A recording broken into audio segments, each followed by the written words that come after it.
good morning! Shout out po sa inyong lahat! Ayan, nag-ready na po si Mami Shalala ng aming lunch for today, guys. So, mag-isa po ako ng gulay na kailan. Ayan po siya, guys. Oh, kailan.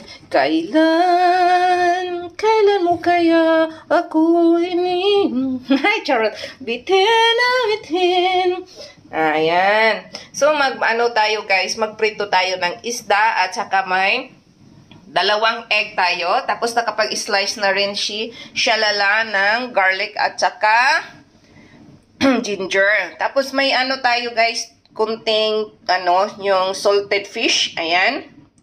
So, sarap. Ang unahin nating lutuin, guys, is itong isda, guys. Bago itong gulay. Okay? Sarap-sarap. Ayan. Tingnan natin yung natin, guys. Kung mainit na ba yung kawali natin. Lagyan natin siya ng oil. Ganon. Hindi lang masyadong marami ang oil, guys. Sa pag magpaprito-prito kami ng oil, ng isda, guys, yung lang, medyo regular lang na oil. Pero yung mga is, ang ginagamit ko talaga is olive oil. So, ngayon, mainit na po yung natin, yung mantika natin, guys, or oil. So, ipiprito na po natin yung fish. Ayan.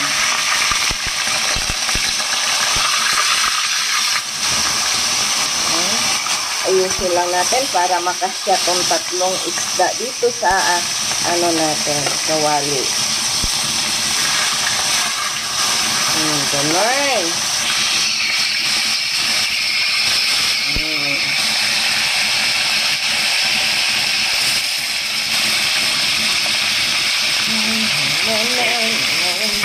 Tapos habang nagluluto po din tayo ng fish natin, guys, nagluluto din ako ng brown rice dito sa giliran. So, para sabay-sabay ang pagkaluto natin. So, diba? So, balik tayo dito sa fried fish natin, mga langga. After that one, yung mga na natin, guys, yung mga gulay natin.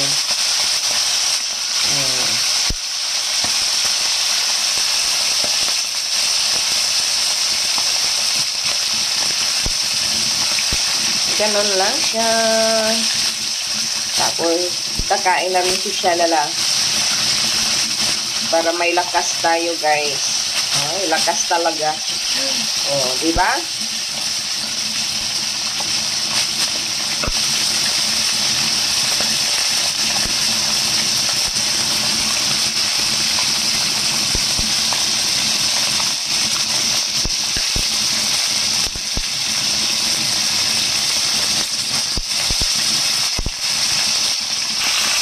Hinapin natin itong fish natin na mga idol.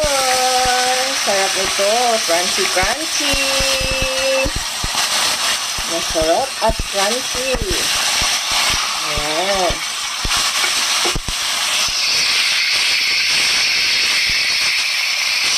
Paborito nyo ba din yung paneritong fish, guys?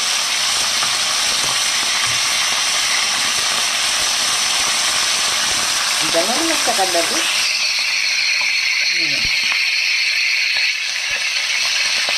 Diba? Ang bilis lang magluto ng piniritong isda.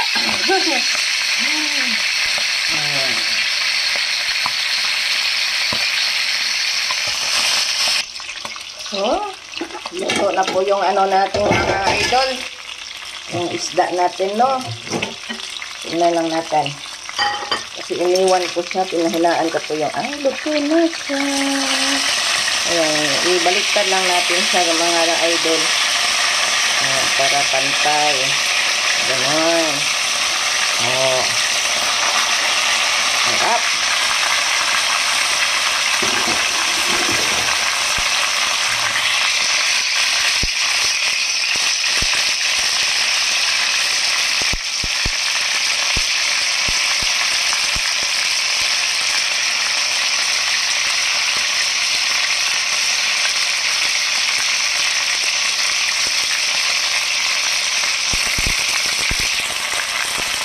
After that one, mga langga,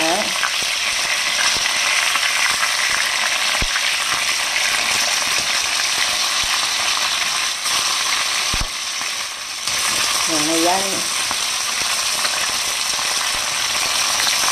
Okay na yan, mga langga. Okay.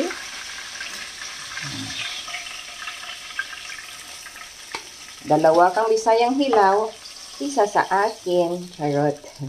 Oh. After that one, yung ano natin guys, salted fish natin. Tuin natin itong salted fish natin saglit bago natin isahog doon sa ano natin mga idol. Sa gulay natin. Okay.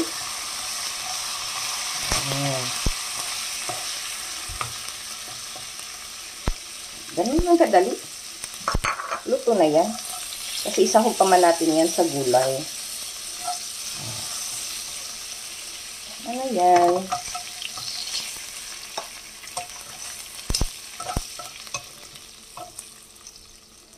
Kita na po. Hindi natin ito gamitin para sa gulay natin. Mag-ano tayo ng olive oil. First natin gawin guys, i-ano natin muna ang egg natin. Nilagyan ko po na siya ng olive oil. Ganon. Bago natin iluto yung mga ano natin. I-scramble lang po natin siya mga langga. Baka nagtaka po kayo ba? Ganon ha. Okay. Yun na po siya. Okay na po ang egg natin. Tapos, i-ano lang natin siya, guys. I-separate lang natin siya. Ang ano natin, ito, egg natin, bago natin anuhin yung gulay natin. Okay, lagyan ulit ng olive oil.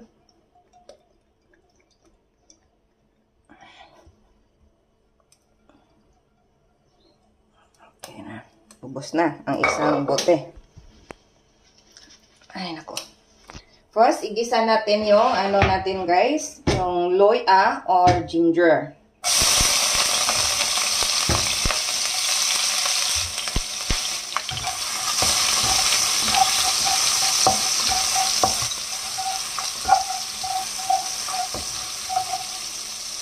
Okay. Tapos, gusto ko maraming garlic. Okay, gusto ko mas maraming garlic, mas masarap.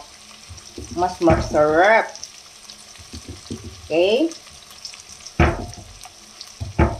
Isa lang po natin.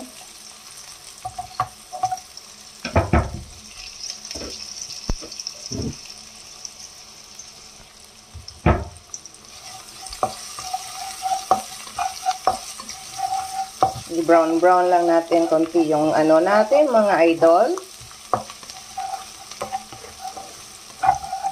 Okay. Tapos, lagyan natin itong ano natin. Salted fish.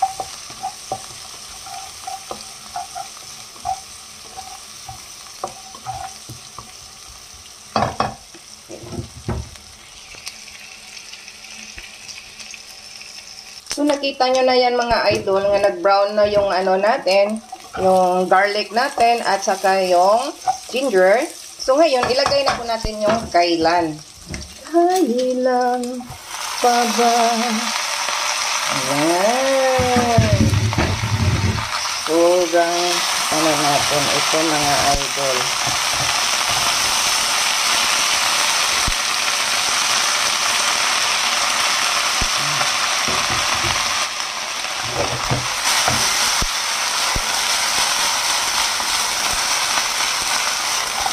Ganun lang. Okay? Kahit nagkahirap-hirap sa kapag kalisod-lisod. No? Ganun lang kadali. Tapos, lalagyan na po natin siya ng magic sarap para i-magic ang sarap.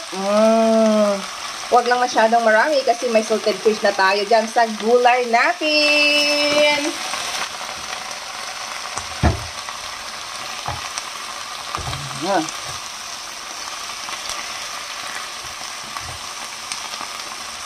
Kalamit ay.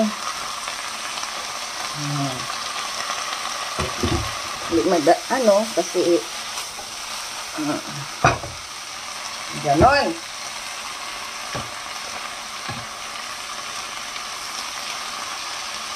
Sarap eh.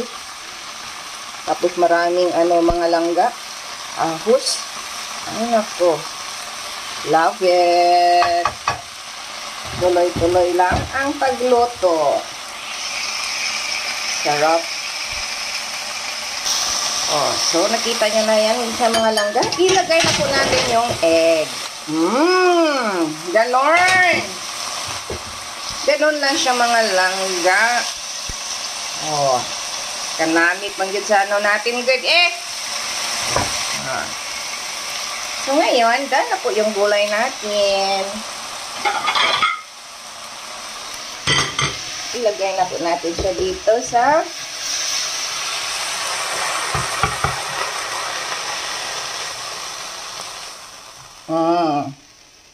ganon. Di, namit na gid eh.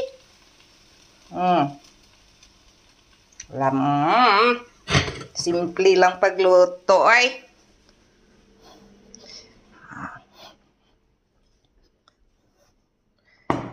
Ganon. So, done na. So, thank you for watching, guys. Magkain na po tayo. So, don't forget to like para updated po kayo sa lahat ng mga activities ni Sha Lalaying. Thank you sa walang sawang pagmamahal ninyo po sa akin. Babu! And see you in my next vlog po. Bye-bye! Mwah-mwah-mwah!